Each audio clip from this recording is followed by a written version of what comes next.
arbejdede med et forsøg, hvor vi havde et lod, som vi skulle finde ud af, hvilket materiale det bestod af. Og det kunne man gøre ved at regne ud, hvad C-loddet er, altså varmefylden for loddet er. Og den måde, vi lavede forsøget, det var, at vi havde et lod, vi varmede op til 100 grader, og så sænkede vi det ned i et glas vand, hvor vi både vidste, hvad starttemperaturen var, og hvad sluttemperaturen var, og hvor meget vand der var. Ja. Og i teorien, så skal delta i lod plus delta i vand give 0, altså hvor meget energi vandet har optaget, plus hvor meget energi loddet har afgivet, skal give 0. Og det har vi sat op som formler lige her, hvor at vi har sat vores egne observationer ind på formlen. Ja. Og da det er set lod, vi skal finde ud af, så har vi isoleret det her. Så vi har omskrevet formlen, så den isolerer set lod. Og så har vi sat vores observationer ind igen. Ja. Og ud fra de observationer, så fik vi det her tal, som er varmefylden. Og på den måde, så kan vi se, at vores materiale, som loddet var, det er aluminium, da det er meget tæt på aluminiums varmefylden, som er 900. Og det giver jo rigtig god mening, fordi at der er gået en masse energi tabt, når man har taget loddet fra det kogende vand over i glasset. Så har det jo mistet noget energi. Så det giver god mening, at det ikke er præcis 900. Ja. Very good webinars. Vi har lavet det her forsøg, hvor at vi har puttet nogle isterninger ned i noget vand for at se, hvor meget energi vandet afgav, og hvor meget energi isterningerne optog.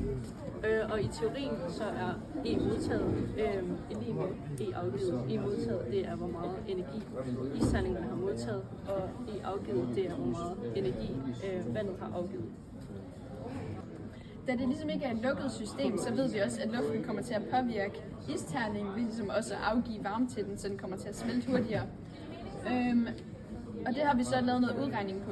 Her er formlen for E modtaget, som er massen af is gange smeltevarmen, plus massen af is gange varmefylden af vand, gange temperaturen slut. Og så har vi den her formel for E afgivet, som er massen af vand, ganget med varmefylden, og så ganget med temperaturen af vand, så delta T. Ja, her har vi så startet med at regne, hvor meget energi vandet har afgivet til isterningen. Og der sætter vi simpelthen bare tingene ind, så hvor meget massen af vand, gange varmefylden, gange delta T. Og det finder vi så ud af, det er minus 9931, fordi at vandet ender koldere, end det startede med, så det giver minus. Hvilket giver god mening, fordi vandet har afgivet energi til isterningen. Ja. Og når nu vandet har afgivet de her 9931 joule, så må det også betyde, at isterningerne har optaget 9931 joule. Men det kan ikke helt passe, da vi også ved, at omgivelserne har givet noget varme til isterningerne. Så derfor så vil vi isolere LS, som er smeltevarmen.